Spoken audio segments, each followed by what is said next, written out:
이번 이슈는 문성묵 한국국가전략연구원 센터장 그리고 양욱 한국국방안보포럼 연구위원과 얘기를 나눠보겠습니다. 안녕하세요. 네, 안녕하십니까. 어서 오세요. 네, 안녕하십니까. 자, 오늘 세계 최강의 전투기라는 F-22 4대가 한반도 상공에 출동을 한다는데 네. 그 위력이 어느 정도인가요? 뭐 일단 김정은 입장에서는 두려워서 뭐 어디 밖에 나오기 좀 어렵지 않을까 하는 생각이 듭니다. 네. 그러니까 F-22는 세계 최초의 스텔스 전투기라고 할 수 있습니다. 과거에 F-117이라는 스텔스 전투기가 있었지만 말이 전투기지 실제 그 공중전을 할 수 없고 이 폭격밖에 수행을 못했는데 F-22는 세계 최초로 전투기로서 스텔스 기능도 그대로 활용을 하고 네. 공중전까지 할 수 있는 기체입니다. 사실 이제 이것은 그 이제 1980년대 그 중반부터 당시는 이제 소련 이제 냉전 기간이었는데 그 소련의 그 공군기들을 전부 제압을 하겠다라는 목적으로 굉장히 그 야심차게 개발이 된 이 사업입니다. 그래서 최종적으로 751대를 생산하려고 했는데 이 기체 가격이 워낙 비싸다 보니까 네. 187대 생산이 그쳤습니다. 가격이 어느 정도인가요? 가격이 뭐 거의 뭐 그 천문학적 수준인가요? 뭐 한 2천억 이상 정도의 그 굉장한 비용이라고 보시면 되고, 네. 근데 이제 이 기체의 그 뭐라고 할까 특징적인 부분들이 뭐냐면 이 스텔스 기다 보니까 아무래도 레이더에 탐지가 안 되고, 그리고 또 슈퍼 크루즈라고 그래서 굉장히 그 빠른 속력으로 그 먼 곳을 빨리 비행을 할 수가 있습니다. 또한 뒤에 보면은 이렇게 스러스트 벡터라고 그래서 이 출력을 조절할 수 있는 그런 기능이 있는데 이제 지금 비행기를 제가 모형인가요? 비행기를 좀 보고 설명을 드리겠습니다. 보면은 이 기체 자체가 보시면 이렇게 생긴 것이 좀 약간 이 각들이 이렇게 좀 유려하게 돼 있지 않습니까? 네. 이렇게 각들이 유려하게 된 것이 바로 레이더파가 들어오더라도 곧바로 레이더로 반사되지 않고 난반사시키게 돼 있고요. 그다음에 표면 같은 것은 레이더를 흡수하는 물질로 아예 만들어져 있습니다. 그렇게 돼 있고, 그다음에 보면은 이런 각도들이 레이더파에 걸리지 않게 하는 그런 기능을 갖고 있는 것입니다. 보시면은 이제 이 뒤쪽 부분을 보시면은 이 엔진 노즐 부분, 이 노즐 네. 부분이 위 아래로 움직이면서 기체의 그 기동을 갖다가 극대화시켜주는, 그래서 우리가 생각할 때 이제 비행기를 비행할 때 이런 식의 어떤 이제 이렇게 쭉 밀려서 날면 이게 스톨이 걸려서 추락할 수가 있습니다. 근데 네. 워낙 출력이 세다 보니까 이런 식으로 그냥 비행을 하는 것도 가능하고, 그래서 에어쇼 같은 데 보고 있으면은 말도 안 되는 기동 능력을 보여주는 것이 바로 이 F-22가 되겠습니다. 그래서 사실 능력으로 말씀드리면은 이 F-22가 그 최근에 많이 쓰이는 것이 그 정밀 폭격 임무에 사용을 된다. 즉 참수 작전에 사용이 되는데, 네. IS의 지도자 가장 핵심적인 지도자를 제거할 때 알바그다디 작전이요? 알바그다디에 대한 거의 극급의 주요한 지도자들을 공격을 할 때 이 F-22가 그 시리아 라카 지역으로 들어가서 이 폭격을 정밀하게 무장을 투하하고 빠져나온 그런 이제 실전 기록도 있습니다. 결국은 네. 참수 전력에서 핵심으로 활용할 수 있는 F-22가 대한민국에 왔다. 그것도 4대나 왔다. 이게 그럼 당연히 북한 입장에서는 난리가 날 수밖에 없는 거죠. 자, 센터장님, 우리도 다음 달에 한미 군사 연습에서 사실 참수작전 훈련이 예정돼 있지 않습니까? 그럼 저 F-22가 같이 활용이 되는 건가요? 예, 이제 구체적으로 작전 계획이 이번 연습 계획이 어떻게 짜여져 있는지는 정확히 알려져 있지는 않습니다만, 어쨌든 이번 한미연합연습에서는 특히 핵미사일 위협으로 고조된 상황 속에서 북한의 핵미사일 뿐만이 아니라 추가적인 도발을 억제하기 위한 그런 강력한 의지를 보여주고, 또 그것을 실천으로 옮기기 위한 구체적인 조치들을 할 거예요. 지금 이제 북한의 핵미사일 도발 이후에 B-50이라고 하는 전략 폭격기가 네. 괌에서 날아왔거든요. 엄청난 위력을 가지고 있죠. F하고는 좀 다르죠. 이건 폭격 위주로 무장된 그런 폭격기고, F-22라고 하는 건 금방 우리 양 의원 설명해 주신 대로 북한에게는 굉장히 위협적인 그런 존재가 아닐 수가 없어요. 그 외에도 참수작전을 육상에서 시행할 수 있는 침투부대, 특수침투부대라든지 상륙부대, 그다음에 이미 이제 전개해서 한미 잠수함 훈련을 했습니다만 핵추진 잠수함, 그 외에 항공모함도 또 전개가 되도록 돼 있죠. 그러니까 F-22를 포함한 미국의 모든 전략 자산이 얼마나 신속하게 한반도에 전개를 해서 북한이 도발할 때 즉각 응징할 수 있는가 하는 것을 실제 연습을 하고, 북한에게는 시연을 하고, 우리 국민들에게는 자, 이렇게 한미 연합 방위태세, 특히 미국이 우리에게 제공하고 있는 해구산과 확장 억제가 가시적으로 이루어지고 있다고 하는 것을 보여주는 것이죠. 이미 패트리엇은 들어왔지 않습니까? 네. 그래서 수시간 내에 미 본토에서도 즉각 배치해서 북한의 도발을 억제할 수 있다라고 하는 것을 보여주는 그런 연습이라고 보시면 되지요. 네, 오늘 이제 한반도 상공이 F-22가 출동을 하게 되는데 그러면 이거는 유사시에 얼마나 빨리 한반도에 도달하게 되나요? 뭐 일단 도달을 한다는 것이 이제 어디서 출발하냐가 관건이겠죠. 그렇죠. 그러니까 예를 들어서 지금 이제 미국이 가장 많이 F-22를 그 배치시켜 놓는 거는 가데나 쪽이나 이런 그 일본 쪽에 이제 배치시켜 놓은 경우가 꽤 많습니다. 그렇게 됐을 때 그 한국까지 오는 데는 뭐 한 2시간 미만 정도의 시간이 걸릴 수 있습니다. 아까 말씀드렸다시피 슈퍼크루즈, 그러니까 초음속 항속 기능이 있기 때문에 굉장히 빠른 기간 내에 투입이 될 수 있고요. 뭐 이외에도 예를 들어서 그 하와이 같은 곳에 굉장히 많은 기체들이 배치가 되어 있습니다. 이런 기체들이 올 수도 있고, 근데 지금 이걸 떠나서 지금 한 이 넉 대 정도가 결국 이제 한반도에 파견이 돼서, 그래서 뭐 아마도 이제 오산 같은 곳에 이제 배치가 만약에 된다면은 여기서 들어가는 것은 그야말로 정말 눈 깜짝할 사이에 들어갑니다. 네. 거의 진짜 수분 내에 들어가서 치고 나올 수가 있는 것인데, 이 F-22가 무서운 것이 그렇습니다. 이제 이 스텔스가 힘든 것은 이제 보통 레이더가 일반적으로 항공기를 탐지를 할 때는 요게 오면은 요 정도 크기면 이게 항공기겠구나라고 인식을 해서 탐지를 합니다. 근데 얘는 이제 레이더가 반사가 안 되다 보니까 오는 것이 뭐 그 새 정도 크기도 아니고 곤충 정도 크기로밖에 인식이 안 됩니다. 그렇다면은 식별할 수가 없군요. 레이더가 식별을 할 수가 없는 것이죠. 근데 결국 가까이 오면 언젠가는 보일 수밖에 없겠지만은 이 빠른 속력, 거의 마하 뭐 2, 3 이 정도의 속력으로 들어오는데 그 멀리서부터 탐지를 못한다. 그러면 이제 그건 끝난 겁니다. 그래서 아무리 평양이 촘촘하게 방공망이 돼 있다고 그러더라도 이것이 들어와서 이 치고 나갈 때 그때가 굉장히 무서운 것이고, 근데 F-22가 단점이 한 가지 있는 것이 뭐냐면은 네. 원래 F-22는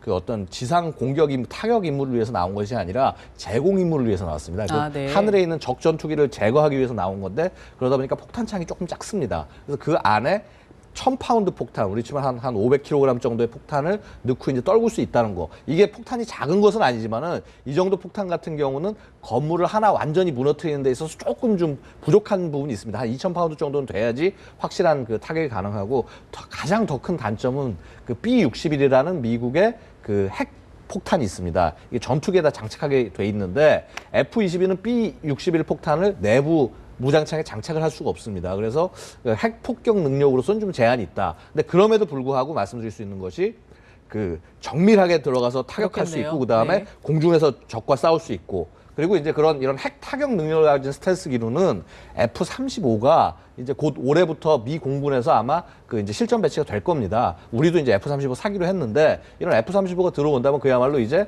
전술핵 폭탄을 장착을 하고 전술핵 폭탄을 장착한 스텔스 전투기들이 북한 상공으로 들어가서 작전할 수 있다는 거죠. 이렇게 되면 북한이 갖는 어떤 그 압박감이라는 것은 이루 설명을 할 수가 없을 것입니다.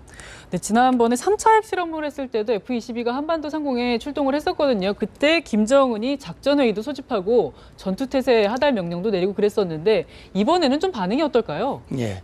그래서 지금 이제 우리 양 의원께서는 북한이 굉장히 두려워할 것이다 이런 표현을 쓰셨는데, 네. 두려운 존재죠. 왜 그러냐면 자기들이 도발을 할 경우 그 도발에 대한 그 응징, 그 돌아올 후과라고 하는 것이 크기 때문에 도발을 감히 하기 어려운 그런 상황이 되겠죠. 그러나 다만 이제까지 한미가 수많은 연합연습을 했고 미국의 전략자산들이 때마다 투입이 됐지만 한 번도 북한을 실제 공격하거나 군사력을 투여한 적이 없어요. 네. 그렇기 때문에 이번에 F-20이나 B-50이나 또는 원자력 잠수함 항공모함이 오더라도 그것이 당장 김정은이를 때릴 것으로 생각하지는 않는단 말이죠. 네. 그렇기 때문에 김정은이가 그러면 1급 뭐 1호 전투 태세 또는 뭐 준전시 태세 이런 것들을 발동을 하고 군사지휘관을 모아서 마치 곧 전쟁이 일어날 것 같이 막 분위기를 고조시키는 것은 역시 김정은이의 판단이 옳았다고 하는 것을 주민들에게 주입시키는 거죠. 저렇게 우리를 공격하기 때문에 내가 핵도 개발하고 미사일도 개발하고 이렇게 하고 있다. 명분을 주는 거군요. 그러면 다시. 이 전쟁을 대비하기 위한 그런 것들을 그다음에 이제 준비를, 다시 말하면 자기들의 군사력을 시연할 수 있는 그런 준비들을 해 나가는 것이죠. 그러나 중요한 것은 도발을 억제하는 데는 분명한 효과가 있다라고 네. 하는 것이죠. 따라서 우리가 지금 북한의 추가 도발을 지금 우려를 하고 있는데, 도발 여부는 우리 한미의 군사 대비, 우리의 대비가 얼마나 확실하게 돼 있고 그것이 북한에게 입력되느냐에 따라서 도발로 연결되느냐 연결되지 않느냐 이렇게 보면 될 것 같습니다. 그 추가 도발 가능성이 굉장히 높다고 보셨는데, 자, 양 의원님 어떻게 보세요? 추가 도발을 감행할 가능성, 그리고 만약에 추가 도발을 한다면 어떤 형태의 도발이 될까요?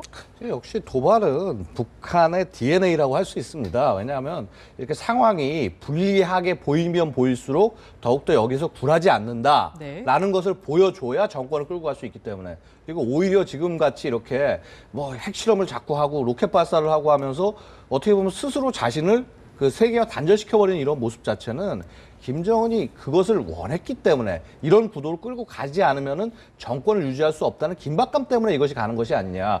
지금 결국 북한은 스스로 제2의 고난의 행군을 만들어가고 있는 그런 상황입니다. 그러니까 여기에 대해서 이제 특히 이러한 고난의 행군을 좀 더 극대화시키기 위해서는 예를 들어서 이제 대한민국에 대한 조금 더 직접적인 도발 같은 것들을 통해서 국제사회에서 완전히 차단되는 것을 원할 수도 있다는 것이거든요. 결국 우리로서 중요한 것은 빌미를 주지 않는 것이 제일 중요하다고 볼 수가 있습니다. 그러니까 빌미를 주지 않는다는 것이 뭐 우리가 뭐 이렇게 얌전하게 뭐 행동을 한다 이런 것이 아니라 예를 들어서 조금이라도 취약한 부분이 보이면 난 저기를 때리면 되겠다. 그렇게 해서 실제 때리고 얻어맞게 되면은 우리는 피해는 피해대로 보면서 또 보복은 보복대로 또 주저하게 되는 이러한 상황들이 북한으로서는 가장 이익이 되는 그런 상황이 될 수 있기 때문에 주의해야 된다고 보고, 뭐 시나리오는 너무나 많습니다. 뭐 30여 가지 시나리오를 얘기하고 있고 뭐 NLL 뭐 DMZ 도발 이거는 뭐 워낙 평상시부터 많이 해오던 거고, 이외에도 뭐 서북 도서 지역을 뭐 상륙 점령을 한다거나 뭐 사이버 공격을 한다거나 아니면 뭐 얼마 전에 국정원 얘기하듯이 뭐 후방에 뭐 외국인 그 IS를 가장한 테러를 한다거나 여러 가지 형태들이 있을 수가 있는데, 근데 정말로 제일로 중요한 것은 어떠한 상황이 일어난다고 하더라도 우리의 그 국민들의 인식이 이 모든 공격의 배후에는 북한이 있을 수가 있다고. 그러면 현 상황은 이런 부분에서 엄중하고 이렇게 해서 만약에 혼란이 났을 경우에 가장 이득을 가져가는 것은 북한이다. 이런 부분만 명확히 인식을 하고 있다고 한다면 혹시라도 우리가 뒤통수를 맞고 조금 아픈 부분이 생긴다고 하더라도 이 부분에 대해서 일단 일치 단결된 모습으로 밀고 나가면은 결국은 북한이 할 수 있는 일도 한계가 있을 수밖에 없다는 것입니다. 결국 지금 상황에서 북한이 제일 원하는 것은 역시 대한민국이 북한의 공격이 언제 있을지 모르게 벌벌벌 떠는 모습, 이런 것을 원한다고 할 수 있다는 것이죠. 전략자산, 미국의 전략자산 배치에 대해서 얘기를 하고 있었는데, 자, 센터장님, 사실 이 전략자산이 계속적으로 한반도에 배치되는 것에 대해서, 출동하는 것에 대해서 자, 중국은 사실상 좀 반대하는 입장을 계속해서 보이고 있거든요. 저 어제 그 풍레이 중국 외교부 대변인 같은 경우도 관련 국가들이 현재의 긴장 국면을 완화하는 노력을 해야 된다, 이런 말을 하면서 좀 반대의 기미를 내비쳤는데 어떻게 보세요? 예, 이제 중국으로서는 아마 속내가 불편할 거예요. 근데 중요한 거는 지금 중국이 지금 이런 상황이 전개된 근본적인 배경은 북한의 핵미사일, 북한의 도발이란 말이죠. 그렇다면 북한의 핵미사일 역량이 강화되는 과정에서 중국의 책임이 큰 거예요. 그러니까 애시당초부터 유엔을 중심으로 해서 북한에 대한 제재를 강도 높게 추진해 왔다면 김정은이가 감히 이번에 4차 핵실험, 장거리 미사일 발사는 꿈도 꿀 수 없었을 텐데 늘 중국이 북한을 두둔해 왔고 솜방망이 같이 또 북한을 중국의 이익의 대상으로 생각을 해왔기 때문에 결과적으로 오늘과 같은 상황이 됐고, 그 북한의 이 상황이 자기들에게 부메랑으로 다가오는 거예요. 북한의 위협이 높아지니까 우리에게는 생존에 관한 문제고, 생존과 안전을 지키기 위해서 사드 배치 문제를 공식화하고 또 미국의 전략 자산이 들어와서 북한을 억제하는 것인데, 중국으로서는 불편하죠. 두 가지가 불편할 거예요. 첫째는 중국이 가지고 있는 군사력이라고 하는 것이 아직은 미국에 필적할 수 없기 때문에 미국의 군사력이 한반도에 가까이 오면 올수록 자기들이 위축되는 부분이 있기 때문에 그게 굉장히 불편할 겁니다. 네. 두 번째는 사실 시진핑도 한국에 공을 들여왔어요. 지금까지 북한을 한 번도 안 가고 김정은이는 만나보지도 않은 상황에서 우리 대통령을 5번이나 만났고, 그만큼 중국으로서는 한국과의 관계가 중요하고 한국을 미국으로부터 조금 멀리 떨어지게 만들어서 한국에 대한 영향력을 중국이 더 많이 행사하고 싶은 그런 마음이 컸을 텐데, 이번 계기를 통해서 중국과는 불편해지고 미국과 더 가까워지는 것이 배가 아프지 않겠습니까? 이런 것들이 중국의 오늘과 같은 반응을 보이고 있는데, 중국이 큰 나라고 긴 안목을 갖는다면 이런 속 좁은 행동을 보이는 것이 아니라 원인부터 해결을 하고 그 다음에 해야 할 조치들을 하는 것이 필요하다. 저는 그렇게 좀 충고하고 싶습니다.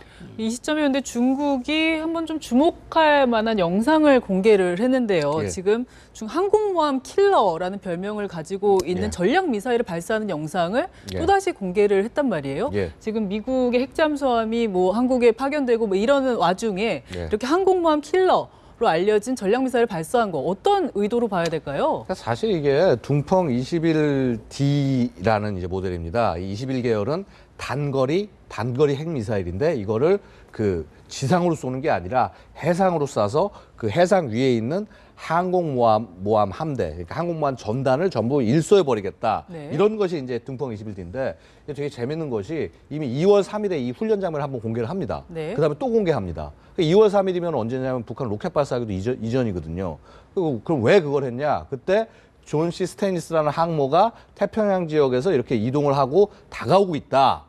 그 뉴스가 나오자마자 며칠 뒤에 이제 그 훈련을 공개한 겁니다. 자, 이제 존 C 스테니스가 대한민국의 훈련에, 한미연합훈련에 참가한다라고 하니까 이런 영상을 보이는 것은 와라, 오면은 우리는 쏠 수 있다. 네. 그러니까 한마디로 그 북한의 핵 위협이나 이런 부분에 대해서는 비난의 강도가 굉장히 낮고 우리가 사드를 배치하려고 하고 그다음에 북한의 위협에 대해서 그러니까 한미라는 건 결국 안보 동맹인데 거기가 와서 같이 훈련하려고 하는데 미사일을 쏜다라고 하는 것은 중국이 바라다 보는 안보 이익에 있어서 결국은 아직 그 북한을 배제하고 북한의 나쁜 행동을 제거하고 북의 핵을 제거하는 것이 그 실제 중국의 안보 이익이 아니라 되려 그것을 존치하는 것이 중국의 안보 이익이다라는 그런 인상을 지금 주고 있는 겁니다. 이거는 중국이 소위 말해서 G2 국가가 되고 싶다고 한다면은 절대로 취해서는 안 될 태도라고 볼 수가 있고 사실 이런 측면은 굉장히 결국은 이 아시아 태평양 지역을 놓고 둘러싸는 미국과 중국 간의 그런 힘겨루기가 그 안에 포함이 돼 있다. 저는 여기서 말씀드리고 싶은 것이 대한민국이라고 그런 미국과 중국 혹은 미국과 러시아 간의 이러한 그 패권 싸움에서 우리 자유로운 존재가 절대 아닙니다. 물론 여기서 최대한 갈등을 최소화하고 경제적인 실리를 지켜나가는 것은 당연히 해야 되는 일이지만은 결국은 안보 논리라는 것은 여기서 다시 나올 수밖에 없다는 것이죠. 네. 우리가 누가 우리의 편인가, 누가 전쟁이 나고 이 땅에 미사일이 떨어지고 공격이 들어왔을 때 누가 우리를 지켜주고 우리와 같이 싸워줄 것인가, 이 부분을 생각을 하고 어떤 정책 하나하나를 끌고 나갈 수밖에 없다. 결국은 박근혜 대통령께서 어제 그 국정연설을 하면서 끌고 나간 부분, 예를 들어서 한국과 미국, 그 다음에 조금 약한 링크긴 하지만 일본과 어떤 이 안보적인 동맹관계로 끌고 나가고, 그 다음에 중국과 러시아와 연대해 나가겠다라는 그러한 모습들, 이런 부분들은 결국 이 세계의 흐름을 우리가 있고 거기에 능동적으로 대처해 나가는 것이다. 이렇게 말씀드릴 수 있습니다. 중국과 북한 그리고 한국과 미국 간의 어떤 갈등 상황 이 부분에서 우리가 좀 더 현명한 판단들이 좀 필요한 상황이겠네요. 알겠습니다. 오늘 말씀은 좀 여기까지 듣겠습니다. 고맙습니다. 감사합니다.